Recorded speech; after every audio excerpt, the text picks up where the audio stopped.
Hello दोस्तों, क्या आप सरकारी नौकरी के लिए तैयारी कर रहे हैं? क्या आप रेलवे का आरआरबी एनटीपीसी का फॉर्म भरा है? क्या आप कोई भी हद तक जा सकते हैं अपने फ्यूचर को सिक्योर करने के लिए? अगर आपका जवाब है हाँ, तो ये वीडियो आपके लिए है। लेकिन रुकिए, क्या आपको पता है जिस पोस्ट के लिए अप्लाई कर रहे हैं उसका जॉब नेचर क्या है, सैलरी स्ट्रक्चर क्या है, प्रमोशन एक्सपेक्ट्स क्या है, वर्क कल्चर कैसा है? अगर नहीं तो आपको जान लेना चाहिए, क्योंकि मैं नहीं चाहता आप भी वही गलती करें जो मैंने किया था जब मैंने 2012-13 में आरआरबी एनटीपीसी का फॉर्म भरा था और मेरा एग्जाम हुआ था। हेलो दोस्तों, welcome to my channel smart educate exam career, जहां आपको एग्जाम और करियर के बारे में बहुत ही यूजफुल इंफॉर्मेशन मिलेंगे। अगर आपने अभी तक मेरा चैनल को सब्सक्राइब नहीं किया तो अभी सब्सक्राइब कीजिए, क्योंकि इस चैनल का फ्री का इंफॉर्मेशन भी आपका पेड कोचिंग क्लासेस से बहुत बेहतर है। दोस्तों, आप क्यों रेलवे ज्वाइन करना चाहते हैं? क्या आप रेलवे ज्वाइन करके बहुत सारा पैसा कमाना चाहते हैं ताकि आप अपने फ्यूचर और परिवार दोनों को सिक्योर कर सके? अगर आपका जवाब है हाँ, तो आपको कौन सा पोस्ट के लिए पहले प्रेफरेंस डालना चाहिए? क्या आपको कुछ ऐसा पोस्ट चाहिए जो आप अच्छा सरकारी नौकरी हो और आप बहुत रिलैक्सिंग जॉब में हो और आपको ढेर सारा टाइम मिले आपका फैमिलीज और हॉबीज को परस्यू करने के लिए, और साथ साथ आप यूपीएससी का भी प्रिपरेशन करना चाहते हैं? तो फिर आपको कौन सा पोस्ट के लिए अप्लाई करना चाहते हैं? या फिर आप बहुत मेहनती है, आपको एक रुतबा वाला पोस्ट चाहिए जहां पे आपको इज्जत के साथ साथ ठीक ठाक सैलरी मिले, तो फिर आपको कौन सा पोस्ट के लिए अप्लाई करना चाहते हैं? अगर आप इन सभी चीजों का जवाब जानना चाहते हैं और कौन सा पोस्ट आपके लिए सुइटेबल है, तो ये वीडियो आपको पूरा देखना चाहिए। दोस्तों, रेलवे लार्जेस्ट एम्प्लॉयर है भारत में। रेलवे जहां भी जाती है अपने साथ पूरा एक इंफ्रास्ट्रक्चर सेटअप कर देती है। रेलवे का कॉलोनी, रेलवे का मार्केट, रेलवे का जिम, रेलवे का स्विमिंग पूल, रेलवे का हॉस्पिटल वगैरह वगैरह, ये सब चीजों का सुविधाएं उठाती है रेल का कर्मचारी। दोस्तों, मैंने 2015 में रेलवे ज्वाइन किया था as trainee, zonal railway training institute में। वहां मेरा 1 साल का ट्रेनिंग हुआ। ट्रेनिंग होने के बाद मैंने डिवीजन ज्वाइन किया 2016 में 4200 ग्रेड पे में, 4200 ग्रेड पे में। वहां मेरा लगभग एनुअल ग्रॉस सैलरी बनता था 5 लाख। मैंने रेलवे में आके बहुत जल्द ही 2 साल के अंदर मेरा 4600 ग्रेड पे में मेरा प्रमोशन हो गया, और जब मेरा एनुअल ग्रॉस सैलरी 7.5 से 8 लाख तक पहुंच गया। और अभी मेरा अगला साल 4800 ग्रेड पे में मेरा प्रमोशन आने वाला है, जब मेरा ग्रॉस सैलरी हो जाएगा 9 लाख से ऊपर। मैंने रेलवे में आके बहुत जल्दी तरक्की किया। ये सब मेरे गुरु का कृपा और मेरा मेहनत का फल है। लेकिन मुझे अगर मौका दिया जाए कि आप समय को मुड़ के देखने का, तब मुझे नहीं लगता मैंने सही चॉइस पोस्ट का किया था। मैंने 2014 में मैंने जब रेलवे का एग्जाम दिया था आरआरबी एनटीपीसी का, तब मेंस एग्जाम में मुझे पोस्ट का प्रेफरेंस देने बोला क्रोनोलॉजिकल ऑर्डर में। उस टाइम मुझे कुछ पता नहीं था रेलवे के बारे में, कौन सा पोस्ट क्या है नहीं है। मुझे जो ज्यादा ग्रेड पे लगा मैं वही पहले डाल दिया, और जो कम ग्रेड पे का है वो बाद में डाला। मुझे जो कानों में सुनने में अच्छा लगा वो पहले डाला, जो बुरा लगा वो लास्ट में डाल दिया। मैंने 1 नंबर में डाल दिया था ट्रैफिक अप्रेंटिस, और मुझे ट्रैफिक अप्रेंटिस ही मिल गया 1 नंबर में मेरा जो प्रेफरेंस था। बाद में मुझे पता लगा कि इन 6 पोस्टों में से सबसे ज्यादा टफेस्ट पोस्ट जो था वो ट्रैफिक अप्रेंटिस ही था। उस टाइम कुल 6 पोस्ट का एडवर्टाइजमेंट हुआ था। उसमें से पहला पोस्ट था ट्रैफिक अप्रेंटिस और कमर्शियल अप्रेंटिस 4200 ग्रेड पे का 4200। उसके बाद 4 पोस्ट थे 2800 ग्रेड पे का, ECRC inquiry cum reservation clerk, senior clerk cum typist, junior accountant cum typist और गुड्स गर्ल। ये चारों पोस्ट 2800 ग्रेड पे का था। तो मैंने बिना कुछ जाने मैंने पोस्ट का प्रेफरेंस दे दिया, और बाद में मुझे लगा मैंने ये गलती किया। आप लोगों से भी ये गलती ना हो, इसीलिए मैंने ये वीडियो आपके पास लाने की कोशिश कर रहा हूँ। तो चलिए अब जानते हैं ट्रैफिक अप्रेंटिस का पोस्ट सबसे टफ क्यों है। अभी जो ट्रैफिक अप्रेंटिस का पोस्ट है लगभग 1 साल का ट्रेनिंग होता है, पूरा 1 साल का ट्रेनिंग होने के बाद ट्रेनिंग के दौरान आप classroom training, field training, classroom training, field training ऐसा शफल करते रहते हैं। ट्रेनिंग के दौरान आपको ठीक ठाक स्पोर्ट्स फैसिलिटीज ट्रेनिंग इंस्टीट्यूट में, और खाना पीना, रहना, एसी ट्रेवल वगैरह ठीक ठाक मिलता है। उसके बाद जब आप डिवीजन ज्वाइन करते हैं तब आपको 3 पोस्ट मिल सकता है आपको। एक है स्टेशन मास्टर, और दूसरा है सेक्शन कंट्रोलर, और तीसरा है ट्रैफिक इंस्पेक्टर। सबसे ज्यादा पोस्ट जो है वो स्टेशन मास्टर में सबसे ज्यादा लोग आते हैं। ट्रैफिक अप्रेंटिस का जो पोस्ट है वो ऐसा है कि मतलब आपको जो रेलवे का जो ऑपरेशंस डिपार्टमेंट है, संचालन, जो मेन गाड़ी का आवागमन से जुड़ा हुआ लोग है, आप वहाँ आपका पोस्टिंग होता है मेन ऑपरेशंस में। और आप कहीं भी चले जाए, आप रेलवे में हो या एविएशन सेक्टर में हो या बैंकिंग में हो, इनकम टैक्स में हो, आपको जहाँ ऑपरेशन से जुड़े होंगे तो मतलब वही डिपार्टमेंट सबसे ज्यादा हेडेक लेता है अपना डिपार्टमेंट का, और वो ही डिपार्टमेंट सबसे ज्यादा इम्पोर्टेंट भी होता है, बहुत सिग्निफिकेंट भी होता है। लेकिन उनका जो स्टाफ्स है वो लोग भी सबसे ज्यादा थैंकलेस भी होते हैं। लेकिन डिपार्टमेंट या रेलवे या जो भी हो बहुत हद तक फाइनेंशियली कॉम्पेंसेट करती है लोगों को इतना सारा टेंशन लेने के लिए, लेकिन टेंशन तो टेंशन ही होता है। और रेलवे आपका एक ऐसा डिपार्टमेंट है, एक 24 घंटे 7 दिन हमेशा चलती रहती है, ना कोई थकावट ना कोई रुकावट। रेलवे को सेकंड लाइन ऑफ डिफेंस भी कहा जाता है। फर्स्ट लाइन ऑफ डिफेंस हमारी सेना है जो बॉर्डर में खड़ी है। तो इसका मतलब ये हुआ 24 घंटे चलने के लिए आपको ऐसा स्टाफ की जरूरत है जो हमेशा तैयार हो ड्यूटी करने के लिए। इसका मतलब ये हुआ आपका शिफ्ट में ड्यूटी होगा। शिफ्ट में ड्यूटी मतलब आपको नाइट ड्यूटीज होगा, और कहीं कहीं नाइट ड्यूटीज बहुत मतलब ये होता है कि अब बहुत टफ होता है, जहाँ बिना सोए आपको रात गुजारना पड़ता है नाइट ड्यूटीज में, और बहुत ज्यादा काम भी होता है कुछ कुछ बड़े स्टेशनों में। और 24/7 चलने का मतलब ये भी हुआ आपके पास कोई वीकेंड्स नहीं होगा, कोई सैटरडे संडे नहीं होगा, कोई फैमिली लाइफ नहीं होगा। ये सब इसका डिमेरिट्स है। और बहुत सारे डिपार्टमेंट्स ऐसे हैं वो लोग अंडर स्टाफ्ड है, मतलब कम लोगों से ज्यादा काम कराते हैं। तो ये आजकल गवर्नमेंट का पॉलिसी है। तो मतलब इसका मतलब ये हो आपको छुट्टी के लिए, लीव्स के लिए बहुत टेंशन लेना पड़ेगा, इधर उधर करना पड़ेगा, मैनेज करना पड़ेगा। ये सब कुछ फीचर्स है आपका रेलवे का जॉब में, खासकर ऑपरेशंस में जो लोग हैं उनको ये सब का लेना पड़ेगा टेंशन। चलिए अब स्टेशन मास्टर के बारे में बात करते हैं। स्टेशन मास्टर का जो पोस्ट है, इसका अच्छी बात ये है कि ये 2016 के बाद 7 पे कमीशन के बाद सारे पोस्ट को 4200 ग्रेड पे कर दिया गया है। लेकिन जो लोग ट्रैफिक अप्रेंटिस से आते हैं वो लोग 1 साल ट्रेनिंग करके स्टेशन मास्टर में आते हैं, और कुछ लोग ये है कि मतलब डायरेक्ट स्टेशन मास्टर का रिक्रूटमेंट होके आते हैं 3 महीना या 2 महीना ट्रेनिंग करके। तो यहाँ पे जो लोग ट्रैफिक अप्रेंटिस से आते हैं वो लोग अपने ही बैच में जूनियर हो जाते हैं, क्योंकि जो डायरेक्ट स्टेशन मास्टर से आया वो लोग सीनियर पहले डिवीजन ज्वाइन करते हैं। तो यहाँ पे एक क्वेश्चन पूछना लेजिटिमेट है कि तो फिर इतना ट्रेनिंग करने का मतलब क्या हुआ अगर सिर्फ स्टेशन मास्टर में जॉब करना हो। तो ये एक डिमेरिट है ट्रैफिक अप्रेंटिस पोस्ट का, जो स्टेशन मास्टर में अगर डायरेक्ट आप ज्वाइन करते हैं तो आपका सीनियरिटी लेवल में आप आगे रहते हैं। तो चलते हैं अब देखते हैं तो ये जो पोस्ट है स्टेशन मास्टर का, इसका डिसएडवांटेजेस क्या है और एडवांटेजेस क्या है। इसका जो डिसएडवांटेजेस है ये है, यहाँ पे आपको नाइट ड्यूटीज करना पड़ेगा, ये कॉमन है। और नाइट ड्यूटीज कहीं कहीं बड़े बड़े स्टेशनों में बहुत मतलब रात को जागना पड़ेगा, और इसमें कोई वीकेंड्स नहीं है, सैटरडे संडे नहीं है, हमेशा आपको तैयार रहना पड़ेगा। आपका जो रोस्टर है उस रोस्टर की वाइज आपको छुट्टी मिलेगा, आपका शिफ्ट वाइज। ज्यादातर डिपार्टमेंट अंडर स्टाफ है, तो ये सब मैंने पहले ही बात किया।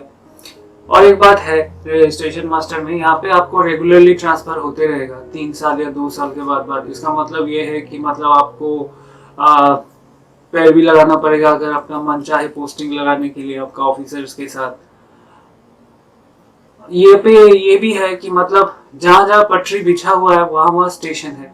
तो आपका पोस्टिंग कभी कभी ऐसा भी होता है कि बहुत दूर दराज के इलाकों में, रोड साइड स्टेशन में होता है, जहाँ पे आपको प्रॉपर हॉस्पिटल, मार्केट या स्कूल ना हो, तो आपके फैमिली रखने में प्रॉब्लम है।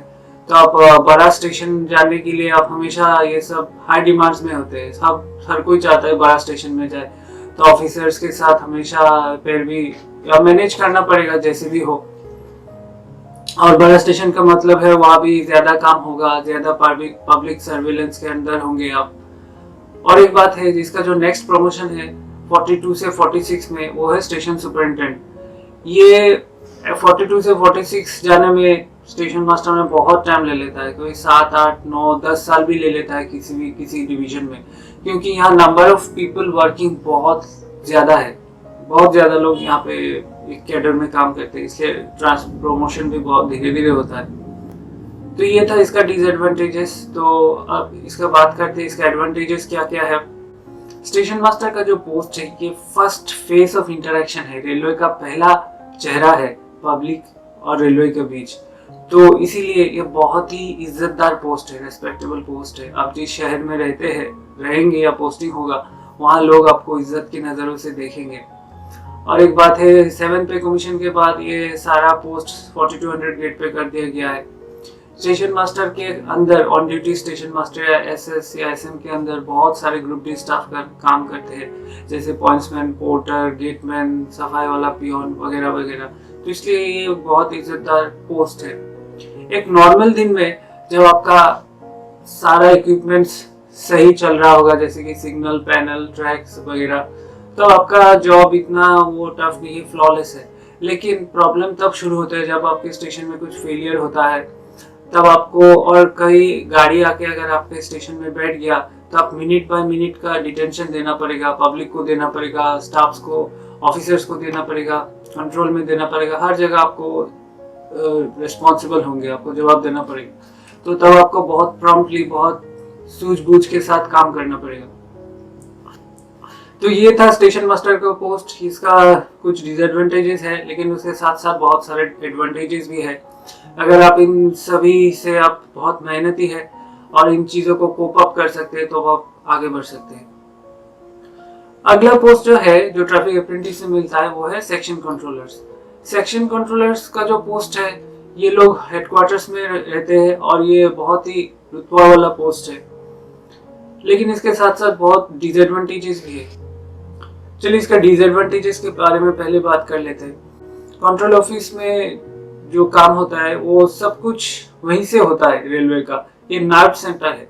यहाँ से आपका सब कुछ प्लानिंग, प्रोग्रामिंग और इम्प्लीमेंटेशन सब कुछ होता है। और ये ऑफिस हमेशा हाई अलर्ट में रहती है, 24/7, सातों दिन 24 घंटा। कभी कभी ड्यूटी यहाँ पे बहुत स्ट्रेसफुल हो जाता है यहाँ पे। और बाकी जो चीज़ है, नाइट ड्यूटीज यहाँ भी होता है, कोई वीकेंड्स नहीं होता, अंडर स्टाफ होता है, छुट्टी के लिए आपको मैनेज करना पड़ेगा। आप लोग हेडक्वार्टर्स में रहते हैं, तो इसलिए हमेशा ऑफिसर्स के साथ मतलब कांटेक्ट में रहते हैं, तो हमेशा आप सर्वेलेंस के अंडर होते हैं। तो आपको एक डिसिप्लिन के साथ, एक अच्छा डिसिप्लिन के साथ काम करना पड़ता है यहाँ पे। दोस्तों ये था इसका डिसएडवांटेजेस, लेकिन इसके साथ साथ बहुत कुछ एडवांटेजेस भी है। चलिए देखते हैं इसका क्या क्या एडवांटेजेस है। आप लोग हेडक्वार्टर में पोस्टेड रहेंगे, डिविजनल या जोनल ऑफिस में। हेडक्वार्टर्स मतलब एक प्रॉपर सिटी मतलब आप यहाँ पे आपका फैमिलीज रख सकते हैं, कोई झंझट की बात नहीं है।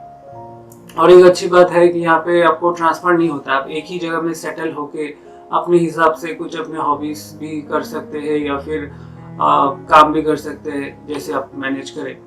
और एक अच्छी बात यह है कि यहाँ प्रमोशन बहुत जल्दी होता है। आप पहले सेक्शन कंट्रोलर में होते हैं 4200 ग्रेड पे में, फिर आपका सिर्फ 2 साल के अंदर 4600 मतलब 44,900 बेसिक पे में आपका प्रमोशन हो जाता है एज चीफ कंट्रोलर। वह 46 चीफ कंट्रोलर होने के बाद आपका फिर 2 साल बाद 4800 ग्रेड पे में बहुत जल्द आपका प्रमोशन हो जाता है। कुछ कंट्रोलर्स ऐसे भी हो रिटायरमेंट तक मतलब जो एओम असिस्टेंट ऑपरेटिंग मैनेजर का ग्रेड पे भी पा सकता है एमएससीपी के अंदर।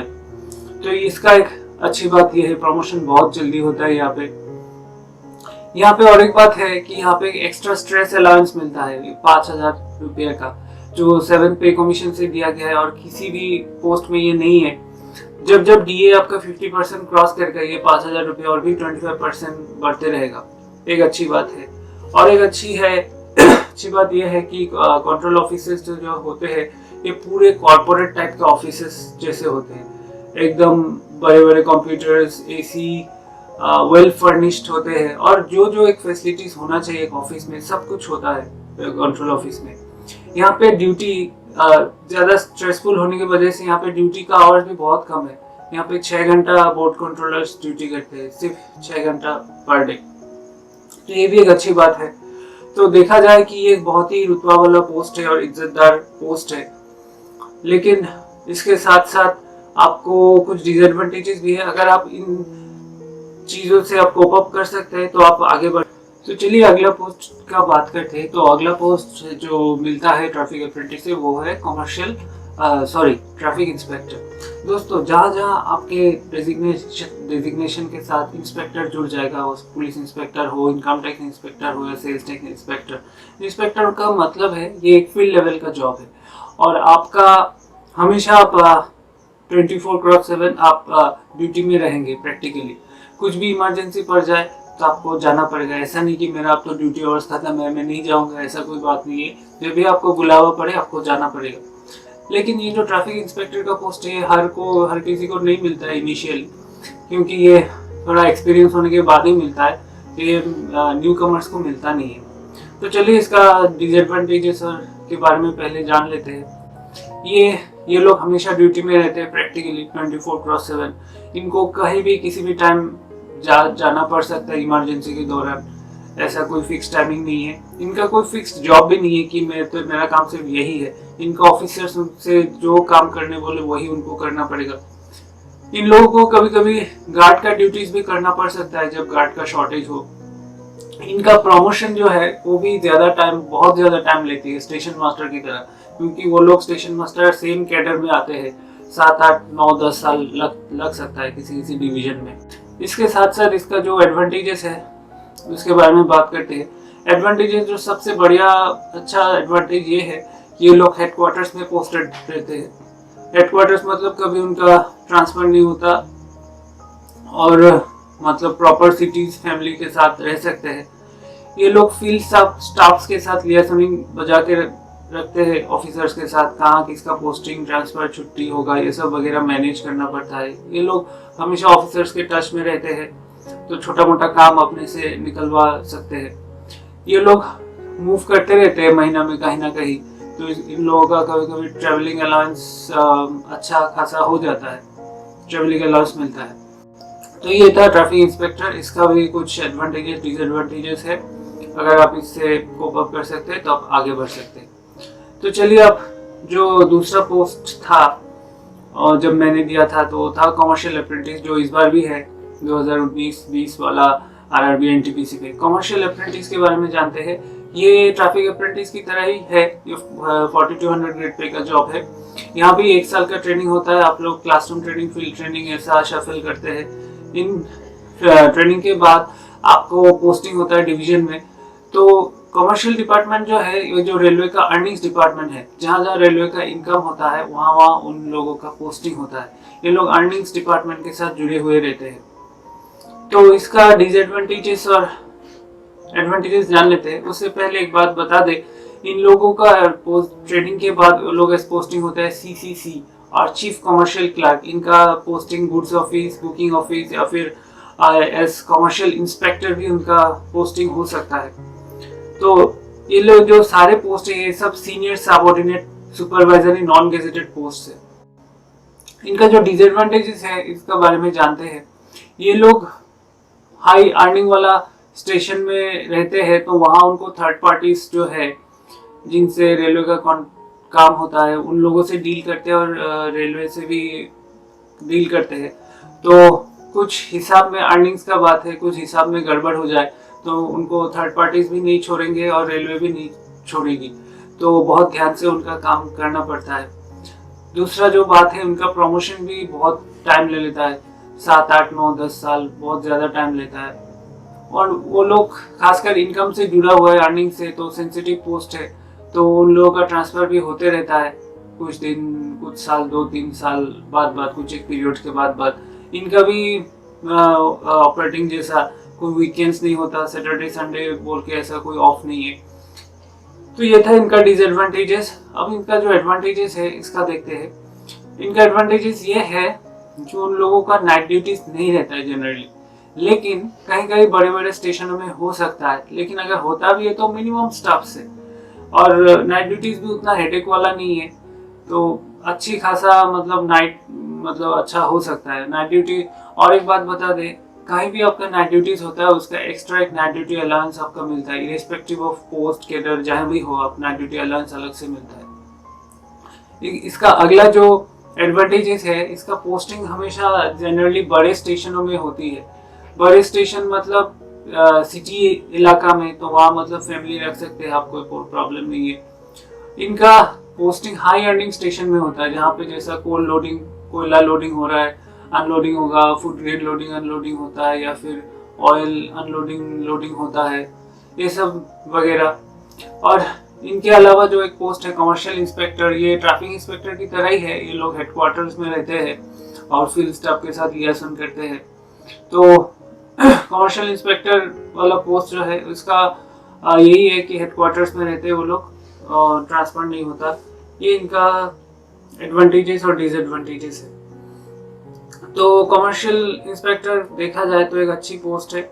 यहाँ पे आपका नाइट ड्यूटीज का झंझट थोड़ा कम है ऑपरेटिंग से, और थोड़ा जो ऑपरेटिंग का जो टेंशन या प्रेशर है उन लोगों से अलग है।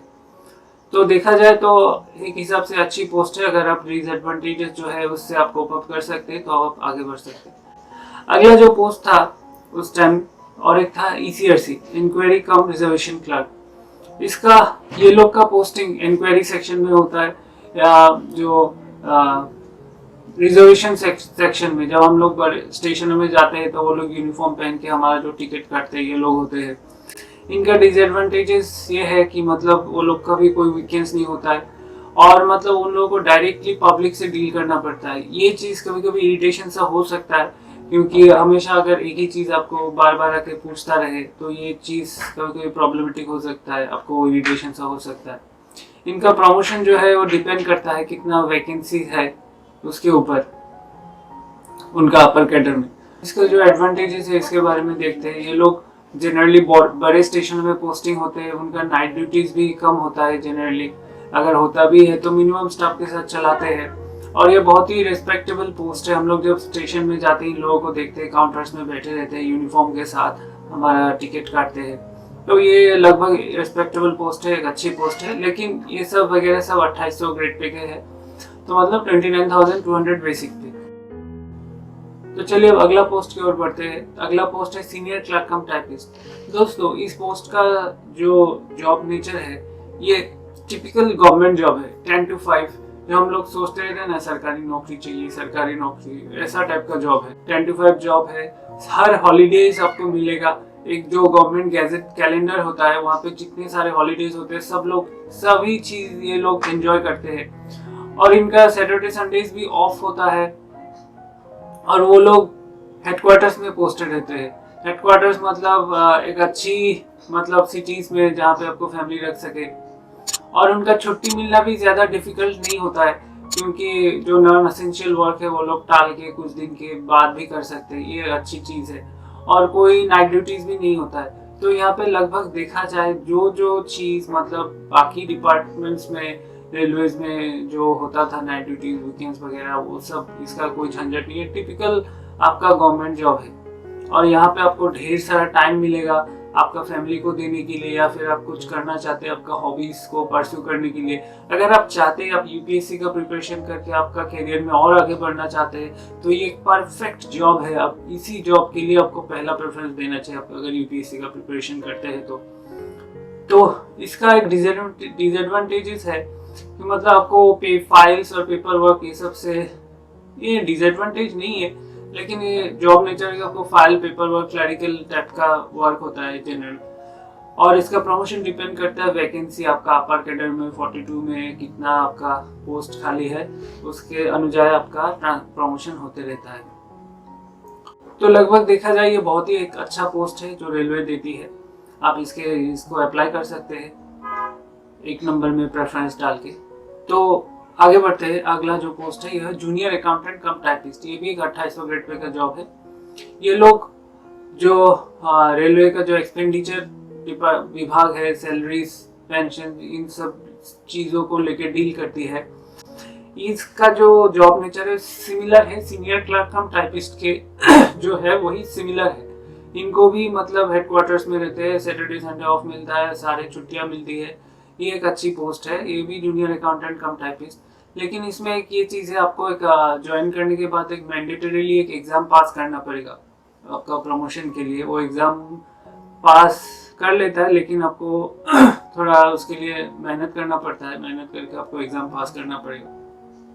ये भी एक टिपिकल क्लरिकल जॉब ही है, लेकिन मतलब वो है आपका एक्सपेंडिचर सैलरीज पेंशन से आप डील करते हैं। 2012 में जो और एक पोस्ट था जो इस बार भी है, वो 19-20 वाला आरआरबी एनटीपीसी में, वो है गुड्स गार्ड। दोस्तों अब गुड्स गार्ड के बारे में बात करते हैं। पहले अब हम बात कर लेते हैं जो इसका जो डिसएडवांटेजेस है गुड्स गार्ड का। पहला है, ये बहुत ही फिजिकली चैलेंजिंग जॉब है, खासकर इनिशियली।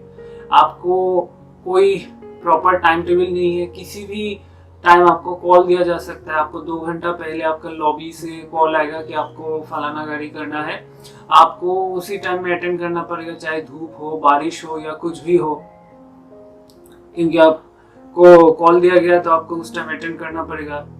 और कभी कभी जब आप गुड्स गाड़ी में होते हैं, मालगाड़ी में, तो ब्रेक वैन के पीछे जब होते हैं ब्रेक वैन में, तो वहाँ पे टॉयलेट का प्रोविजन भी नहीं होता है जनरली। कभी कभी तो आपको ट्रेन रुका के आपका नेचर का कॉल को आंसर करना होता है। आपका ड्यूटी कभी कभी 9 घंटा का ज़्यादा भी हो सकता है, क्योंकि आप मालगाड़ी है तो कहीं भी आपको रुका के जो मेल एक्सप्रेस ट्रेन है उनको पैसेज दिया जाता है, वो क्रॉसिंग में प्रेसिडेंस में बहुत मार खा जाता है कभी कभी। तो आपका ड्यूटी आवर्स कभी कभी 9, 10, 11, 12, 13 भी घंटा भी हो सकता है।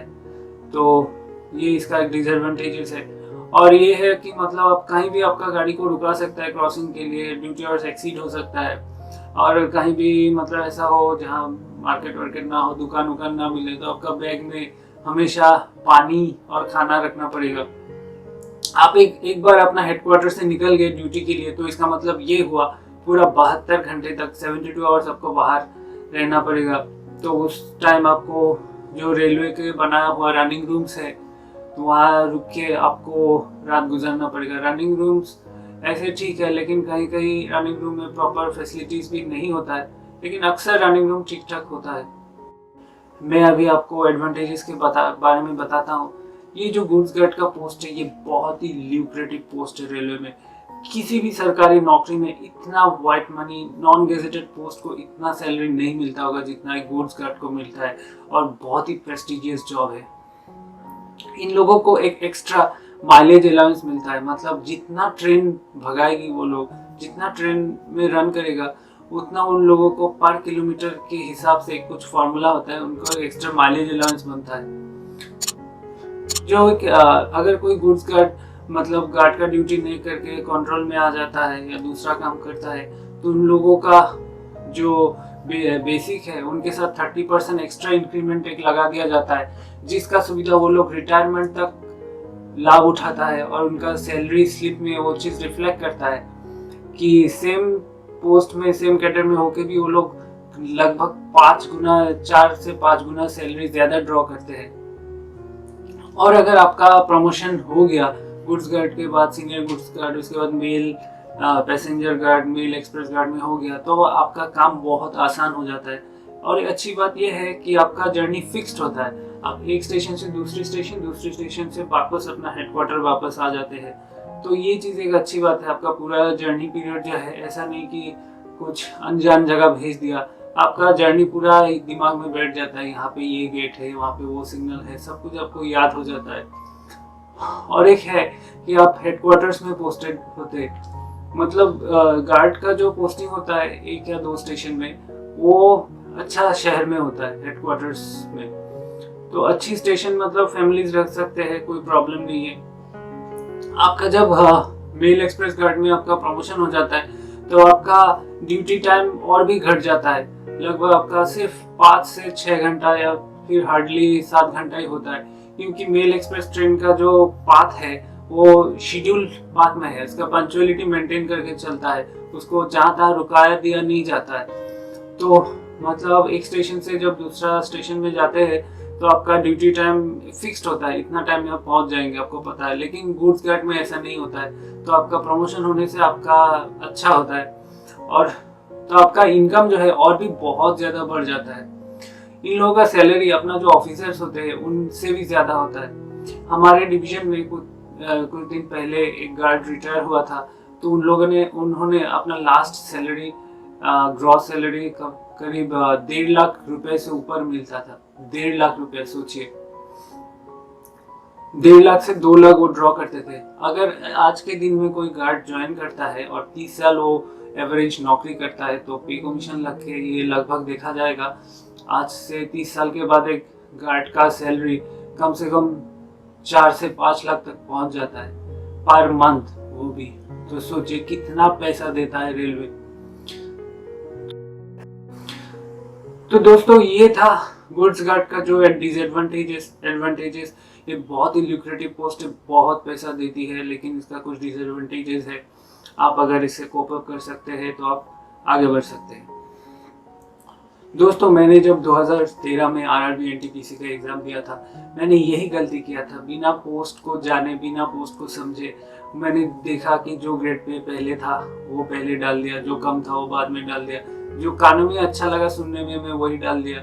तो ये चीज़ ना हो, इसीलिए मेरा ये आज का ये वीडियो है कि आप प्रॉपर जान लें। अगर आप रेलवे में ज्वाइन करना चाहते, आप ढेर सारा पैसा कमाना चाहते हैं और अपना परिवार को और अपना फ्यूचर को सिक्योर करना चाहते हैं, तो आप फर्स्ट प्रेफरेंस में गुड्स कर दीजिए। ये मत देखिए कि 2800 का है वो 4200 का, ये मत देखिए। 2800 में होके भी 4-5 गुना ज्यादा सैलरी देगी आपको गुड्स गार्ड में। और अगर आप चाहते हैं कि एक अच्छा फैमिली लाइफ आपको चाहिए और बहुत सारा टाइम चाहिए ताकि अपने हॉबीज को परस्यू कर सके और साथ साथ यूपीएससी का प्रिपरेशन कर सके, तो आप सीनियर क्लर्क कम टाइपिस्ट का प्रेफरेंस पहले दीजिए या फिर जूनियर अकाउंटेंट कम टाइपिस्ट। ये 2 पोस्ट आपका यूपीएससी प्रिपरेशन और फैमिली लाइफ के लिए बहुत अच्छा है। और अगर आप रुतबा वाला पोस्ट चाहते हैं, साथ साथ बहुत सी इज्जत और रेस्पेक्टेबल जॉब, तो आपके लिए स्टेशन मास्टर या कंट्रोल का ड्यूटी अच्छा है। तो ये था मेरा आज का ये वीडियो। और दोस्तों और एक बात बता दूं, अगर आप 42 ग्रेड पे में लगातार 5 साल तक जॉब कर रहे हैं, तो अगर वैकेंसी निकलता है आपका रेस्पेक्टिव कैडर में ऑफिसर्स पोस्ट के लिए, तब उसके लिए भी एलिजिबल हो। आप एग्जाम देके अगर एग्जाम क्रैक करते हैं तो आप ऑफिसर्स में भी आपका कैडर में आप पहुंच सकते हैं। तो आप रेलवे के कोई भी और किसी भी पोस्ट के बारे में जानना चाहते हैं, उसका सैलरी स्ट्रक्चर, जॉब नेचर या प्रमोशन एस्पेक्ट, तो नीचे कमेंट करके ज़रूर बताइए। और आपने अगर अभी तक मेरे चैनल को सब्सक्राइब नहीं किया तो अभी सब्सक्राइब कर दीजिए, ताकि ऐसे ही और भी अच्छे अच्छे वीडियोस आपके करियर और एग्जाम्स, कॉम्पिटिटिव एग्जाम्स के बारे में हम आप तक लाते रहिए। तब तक के लिए थैंक यू।